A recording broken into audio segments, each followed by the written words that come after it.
والسلام على سيد الأنبياء والمرسلين أما بعد فأعوذ بالله من الشيطان الرجيم بسم الله الرحمن الرحيم قل إن كنتم تحبون الله فاتبعوني يحببكم الله ويغفر لكم ذنوبكم والله غفور رحيم آمنت بالله صدق الله العظيم وصدقه النبي الكريم إن الله وملائكته يصلون على النبي يا أيها الذين آمنوا صلوا عليه وسلموا تسليما اللهم صل على سيدنا ومولانا محمد وآله وأزواجه وآل بيته وأصحابه وبارك وسلم۔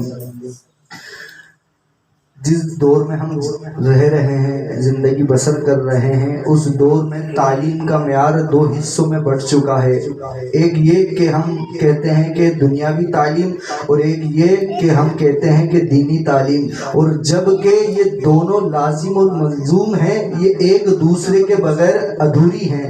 یہ دونوں ہی کسی کے پاس ہو تو وہ کامیاب ہے، کامران ہے۔ اگر کسی کے پاس خالی دنیاوی تعلیم ہو تو وہ بھی محروم ہے، اور اگر کسی کے پاس خالی دینی تعلیم ہے تو وہ اس سے استفادہ حاصل نہیں کر سکتا جب تک کہ دونوں تعلیمیں ایک ساتھ کسی فرد میں نہ ہو۔ ہم اکثر بڑے بڑے ناولوں میں، کتابوں میں، اسکول کی بکس میں ہمیں پڑھنے کو، سننے کو ہمارے استاذہ سناتے ہیں، بتاتے ہیں، اخبارات میں ہم پڑھتے ہیں کہ فلانا سائنسدان نے فلانا چیز ایجاد کر دی، اسے بڑی کامیابی ملی، کسی نے بجلی ایجاد کر دی، کسی نے موبائل ایجاد کر دیا۔ نہ جانے کتنے بڑے بڑے سائنسدانوں کے نام لیے جاتے ہیں کہ ان کو یہ مقام ملا، مرتبہ ملا، انہوں نے ایجادات کی۔ اب بات یہ ہے کہ انہیں ایجادات جو ملی، کیا انہوں نے وہ یہ جو کتابیں پڑھی ہیں یا وہ اپنے ماں باپ کے پیٹ سے سیکھ کر آئے تھے؟ ایسا نہیں ہے۔ یہ سب لوگ کامیاب ہوئے، اس کا راز یہی ہے کہ قرآن مجید فرقان حمید کو پڑھا انہوں نے، اور اس کو سمجھنے کے لیے حدیث مبارکہ پڑھی، پھر اس کو سمجھ کر عمل شروع کر دیا، کوشش شروع کر دی، تو اللہ نے انہیں کامیابی دے دی۔ اور ہم نے مسلمانوں نے اسے پڑھا، برکت کے لیے پڑھا، اور اوپر لے جا کے زلطان میں لپیٹ کے رکھ دیا، اور ہم پڑھ کر سو گئے۔ ہم نے اس سے استفادہ حاصل کرنے کے لیے نہ اس کو پڑھا، اور نہ ہم نے کوشش کری کہ اللہ رب العزت نے کیسی کیسی اس میں چیزیں چھپائی رکھی ہیں کہ ہم اس کو پڑھتے اور اس کی کوشش کرتے، اس پہ تجربات کرتے، لیکن افسوس کہ ہم نے اسے پڑھا اور پڑھ کے رکھ دیا۔ اب اللہ رب العزت اگر کسی کو کامیاب بننا ہے تو اللہ رب العزت قرآن مجید فرقان حمید میں فرماتا ہے لقد کان لکم فی رسول اللہ اسوۃ حسنہ، بے شک تمہیں بہتر ہے کہ حضور کی اتباع کرو، حضور کے نقش قدم پہ چلو۔ اللہ رب العزت نے کامیاب ہونے کا جو ہمیں اشارہ دے دیا، حکم دے دیا، وہ اس پوری قرآن مجید کی اس آیت میں چھپا ہوا ہے کہ ہمیں کیا کرنا ہے۔ ہم نے کامیاب ہونا ہے تو حضور کے اسوہ پر چلنا ہے، حضور کی اداؤں کو اپنانا ہے تو ہم کامیاب ہیں۔ حضور اپنے صحابہ کرام کے بارے میں فرماتے ہیں یہ میرے صحابہ ستاروں کے مانند ہیں، اصحابی کا نجوم اقتدیت اہتدیتم، جس نے ان کی پیروی کی وہ فلاح پا گئے۔ تو اب یہ صحابہ کرام کو جو مقام ملا کیسے ملا؟ اگر ابو بکر صدیق نے نماز پڑھی تو رب کا حکم رب کا تھا، ادا مصطفیٰ کی تھی۔ اگر عمر نے نماز پڑھی تو حکم رب کا تھا، ادا مصطفیٰ کی تھی۔ عثمان نے اگر راہ خدا میں خرچ کیا حکم رب کا تھا، پر ادا مصطفیٰ کی تھی۔ اگر مولا علی مشکل کشا نے جو جنگیں کی وہ حکم تو رب کا تھا، پر ادا مصطفیٰ کی تھی۔ طلحہ نے جو نمازیں پڑھی اور جو انہوں نے صفا مروہ کی دوڑیں لگائیں، حج کیے، یہ ساری حکم تو رب کا تھا، پر ادا مصطفیٰ کی تھی۔ تو ادائے مصطفیٰ ہی اصل میں ساری کامیابی ہے۔ اور اللہ رب العزت یہ فرما رہا ہے کہ حضور علیہ السلام کی اطاعت کرو تو میں تمہیں اپنا دوست بنا لوں گا۔ قل ان کنتم تحبون اللہ فاتبعونی، یہ فاتبعونی کہ حضور علیہ السلام کی اتباع کرو تو کیا ملے گا؟ اللہ کی محبت ملے گی، اللہ کا عشق ملے گا. اور یہ اللہ کے عشق کی آگ اگر کسی نے اپنے سینے میں جلا لی نا، اصل میں اللہ کی عشق کی آگ جبھی جلے گی کہ جب ہم حضور علیہ الصلوۃ والسلام کی عشق کی آگ اپنے سینے میں بھڑکا لیں. تو ایسے ہی نہیں کہ کوئی آگ بھڑکا لی تو بس کچھ بھی اس کو حاصل نہیں ہے، کچھ بھی نہیں ملتا. لیکن ملتا ہے جب آگ، یہ تو دنیا کی آگ ہے نا، تو جہنم کی آگ بھی ہوگی نا. اگر حضور کا عشق سچا دل میں ہوگا نا تو وہ آگ بھی کچھ بھی بگاڑ نہیں سکتی. اعلیٰ حضرت فرماتے ہیں نا، جلنے سے چھٹے سستے، اے عشق تیرے صدقے، جلنے سے چھٹے صدقے، وہ آگ لگائی ہے جو آگ بجھا دے گی. اب آگ سینے کے اندر اللہ کا عشق ہو اور آگ کا ڈھیر ہو، منو ٹنو وزنی لکڑیاں ڈالی ہوں اور صرف عشق دل میں ہو تو آگ کچھ نہیں کہتی. اللہ فرماتا ہے قل یا نار کونی بردا و سلاما علی ابراہیم، ابراہیم کو لاکھوں ٹنوں وزنی لکڑیوں کی آگ لگائی گئی اور اس میں ابراہیم کو ڈال دیا گیا، پر آگ نے ذرہ برابر بھی تکلیف نہیں دی. کیوں؟ کہ ان کے دل میں حضور علیہ الصلوۃ والسلام کی محبت تھی اور عشق اللہ تھا. تو اس عشق کی آگ ان کے سینے میں لگی تھی، جبھی تو اس آگ نے ان کا بال بھی پھیکا نہیں کیا. تو جو عشق کی آگ بھڑکا لیتے ہیں نا سینے میں، تو یہ تو دنیا کی آگ تھی. عاشقوں کا تو یہ ایمان اور عقیدہ ہے کہ جس کے دل میں حضور علیہ الصلوۃ والسلام کی عشق کی آگ ہے، اسے جہنم کی آگ بھی کچھ بگاڑ سکتی نہیں ہے. بس شرط یہ ہے کہ ہمارے، اور یہ عشق نہیں آسان، بس اتنا سمجھ لیجئے آگ کا دریا ہے تیر کے جانا ہے. تو یہ آسان بھی نہیں ہے. صحابہ کرام نے، آپ کیا سمجھتے ہو؟ کیا آج کل ہم بولتے ہیں نا یار دین و دنیا ساتھ لے کر چلنا بڑا مشکل ہے، تو آج مشکل ہے. ساری آسائشیں ہیں، پانی نلکوں میں آتا ہے، کنویں پہ نہیں جانا پڑتا، پانی بھی نلکوں میں آ رہا ہے، بجلی گھر پہ خود پہنچ رہی ہے، ہر سہولیات ہے، سونے کا، سردی کا، گرمی کا سارے انتظامات ہیں. گرمی کے لیے پنکھے ہیں، اے سی ہے، لائٹ نہ ہو تو اس کے بھی آلٹرنیٹ ہے. اتنی سہولتیں ہونے کے باوجود ہم کہہ رہے ہیں کہ آج دین پر چلنا مشکل ہے اور آج دین و دنیا ساتھ لے کر چلنا مشکل ہے. تو اس وقت صحابہ کرام کا کیا عالم تھا کہ نہ سر چھپانے کی جگہ تھی، نہ کوئی روزی روٹی خریدنے کے لیے اتنا مال تھا. وہ تو در بدر کی ٹھوکریں کھا رہے تھے، لیکن تھا تو صرف کیا، سینے میں عشق مصطفیٰ کی آگ تھی. اس آگ کی وجہ سے ہر تکلیف ان کے لیے بالکل ایسی لگی کہ جیسے کوئی تھی نہیں. تو میں ایک صحابی کا تذکرہ کروں گا، جسے میں نے کہا نا یہ عشق نہیں آسا، بس اتنا سمجھ لیجئے یہ آگ کا دریا ہے اور اس میں تیر کے جانا ہے. عبداللہ مزنی حضور علیہ الصلوۃ والسلام سے بڑی محبت کرتے تھے. آپ بچپن میں ہی یتیم ہو گئے تھے. آپ کے چچا نے آپ کی پرورش کری اور چچا اتنے مالدار تھے کہ جیسی عبداللہ مزنی خوشبو لگاتے تھے نا، پورے عرب میں کوئی بھی وہ خوشبو استعمال نہیں کر سکتا. باپ نہیں تھا لیکن چچا نے نازوں سے پالا. جب حضور علیہ الصلوۃ والسلام نے نبوت کا اعلان کر دیا تو آپ کو حضور علیہ الصلوۃ والسلام سے عشق و محبت ہو گیا.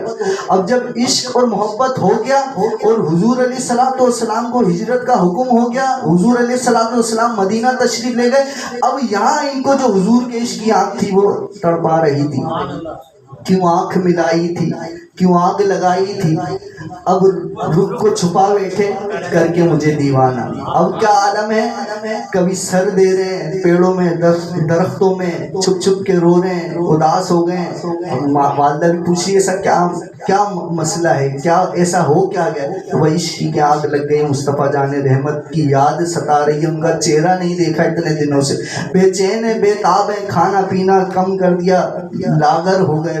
پھر سوچا کہ میں امی سے اجازت لے کے مدینے کوچ کر جاؤں. اب جب یہ پتا چلا کہ یہ حضور سے محبت کرتا ہے تو مسلمان ہو گیا.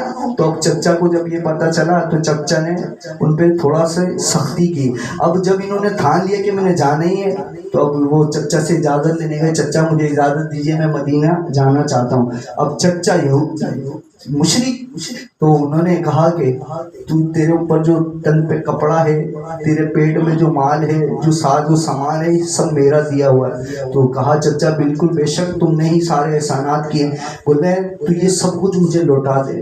تو آپ عبداللہ مزنی نے اپنا سب کچھ نکال کے، جو بھی ان کے اندر جیب کے پاس جو بھی ان کی چیزیں تھیں، جو بھی جو پہنے ہوئے تھے، جو بھی قیمتی چیزیں تھی، سب کچھ دیا۔ یہاں تک کہ گھر سے ساز و سامان لے آئے، چچا یہ آپ کی سب کچھ چیزیں آ گئی، اب تو میں جاؤں۔ لیکن چچا تو حضور سے جو بغض رکھتے تھے، اب یہ عبداللہ مزنی سب کچھ دے کر جب جانے لگے نا، تو اس نے کہا بات سن بھتیجے، یہ جو تن پہ کپڑے پہنا ہوا ہے نا، یہ بھی میرے ہیں۔ تو آپ یقین کیجئے کہ وہ حضور کی محبت میں انہوں نے یہ نہ دیکھا، وہ برہنہ اپنے گھر گئے، انہوں نے سب کچھ تن سے اتار کے چچا یہ بھی لے لو، بس مجھے مدینے جانا ہے، مصطفیٰ جانے رحمت کی بارگاہ میں۔ تو تن کے کپڑے اتار دیے، شرمندہ شرمندہ اپنی والدہ کے پاس گئے، سارا ماجرا بتایا۔ والدہ نے 70 چھپانے کے لیے اپنے کپڑے دیے، والدہ سے اجازت طلب کری کہ مجھے مدینے جانا ہے۔ تو آپ اس دور کے اندر دیکھیے کہ بڑی شاندار سڑکیں ہیں، سڑکیں شاندار، سواری کا انتظام، 5-6 دن پھر بھی مدینے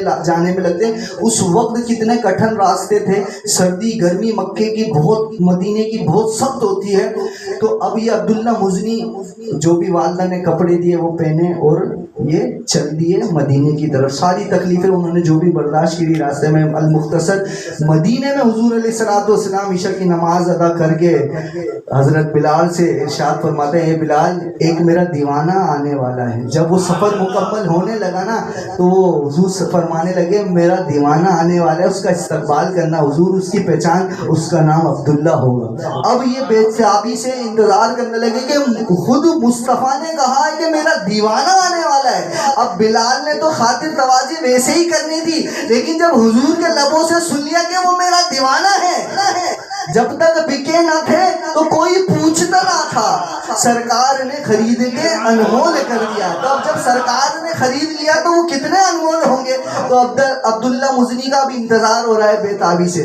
رات گزرتی جا رہی ہے، کوئی لیڈیز کپڑے پہنا ہوا کوئی شخص حضرت بلال کو نظر آیا، انہوں نے دیکھا کوئی آ رہا ہے مدینے کی جانب۔ اب وہ جب قریب آئے تو پوچھا تم مکے سے آئے ہو؟ ہاں میں مکے سے آیا ہوں۔ تمہارا نام عبداللہ ہے؟ ہاں عبداللہ ہے۔ تمہیں کیسے پتا کہ میرا نام عبداللہ ہے؟ فرمانے لگے حضرت بلال کے مصطفیٰ جان رحمت نے کہا تھا کہ میرا ایک دیوانہ ہے جو عبداللہ ہے، وہ آج ہجرت کر کے مدینے پہنچ جائے گا۔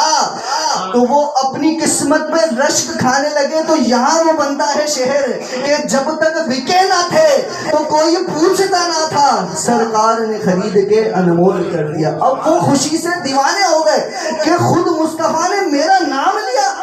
اور یہاں تو اصل میں غیب کی خبر بھی ہے کہ حضور فرما رہے ہیں مدینے سے چلا ہے میرا دیوانہ اور آج وہ پہنچے گا۔ تو الحمدللہ ہمارا ایمان ہے، اللہ نے اتنا علم دیا، اتنا علم دیا کہ کوئی بندہ تو حساب نہیں لگا سکتا۔ کوئی مولوی آج کا کیا صدیاں گزر جائے، کوئی مولوی کے بعد کوئی ایسا پیمانہ نہیں ہے کہ حضور کے علم کا حساب کتاب لگا سکے، کیونکہ دینے والا میرا رب ہے، لینے والے مصطفیٰ۔ تو کیا پتا کیا دیا اور لینے والے نے کیا لیا۔ بہرحال عبداللہ مزنی کی خاطر تواضع شروع ہو گئی، وہ مدینے میں رہنے لگے، بڑی عزت، بڑا وقار۔ اب مدینے میں تو غلاموں، مکے میں تو وہ غلاموں جیسی فیلنگ تھی کہ چچا کا احسانات ہے، اب وہاں کوئی احسان نہیں، کچھ نہیں، زندگی بسر ہو رہی ہے۔ ایک روز عبداللہ مزنی حضرت عمر کی موجودگی میں مدینے کی مسجد نبوی میں ذکر اللہ کر رہے، آپ کی آواز بلند ہو گئی۔ حضرت عمر نے انہیں ڈانٹا کہ مسجد میں حضور نے فرمایا اونچی آواز سے ذکر نہیں کرنا، اب ذکر نہیں کرنا۔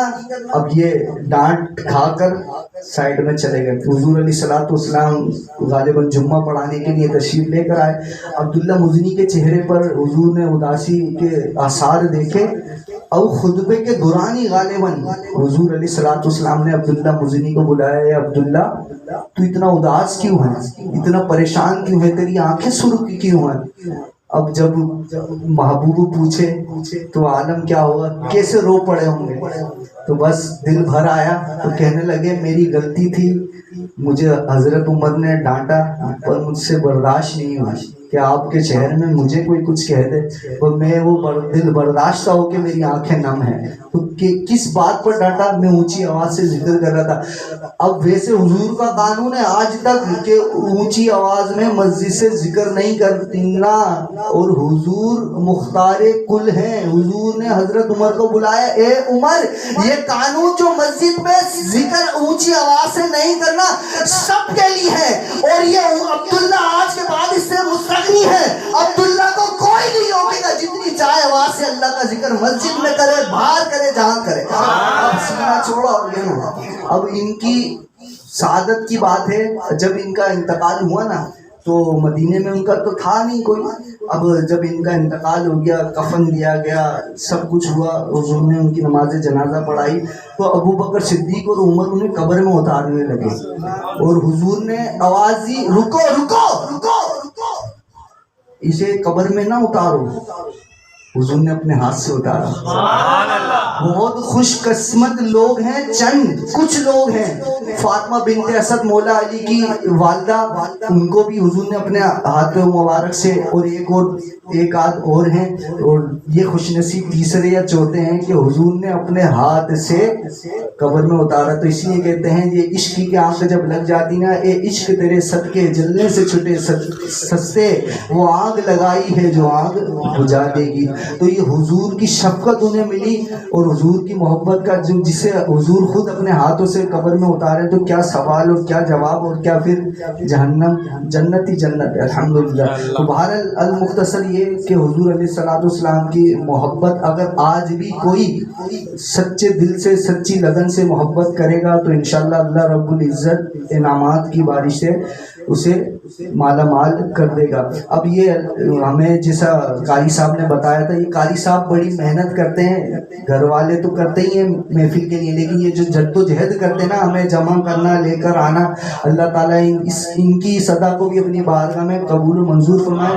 کیونکہ اگر خالی ایک کام لے لینا اور اس کو بیکار ڈال دینا، ہم پتہ نہیں آتے کب آتے، وقت کی پابندی کے ساتھ خود گئے، سب کو لیا، ہر دفعہ ان کا یہی معمول رہا ہے ماشاءاللہ سے اللہ تعالیٰ. اور آپ نے تلاوت تو سنی تھی ان کی ماشاءاللہ، دل چھو رہی تھی. تو بہرحال ان کی محنتوں کا نتیجہ ہے کہ ہم یہاں بیٹھے ہوئے ہیں. تو ہمیں بتایا فہیم بھائی مرحوم، ہم ان کے جنازے میں بھی شریک نہیں ہو سکے تھے، تو ان کے سارے ثواب کے لیے یہ ساری محفل سجائی گئی ہے. ان کے بچے نے نعت بھی پڑھی ہے، اور ہم لوگوں نے بھی اسی نیت سے کہ ان کے درجات میں اللہ بلندی کر دے. اصل بات یہ ہے کہ ایک روز مالک بن دینار جمعے اور جمعرات کی رات، درمیانی رات جو ہوتی ہے، قبرستان جا رہے تھے. تو جو ان کا معمول تھا، اچھا اب ہم جیسا کوئی قبرستان میں جائے، دن میں جائے تو ڈر جاتا ہے، لیکن رات میں جا رہے ہیں، وہ اللہ والے تھے. تو مالک بن دینار جب قبرستان میں گئے، انہوں نے دور سے دیکھا نور کی کرنیں پھوٹ رہی ہیں.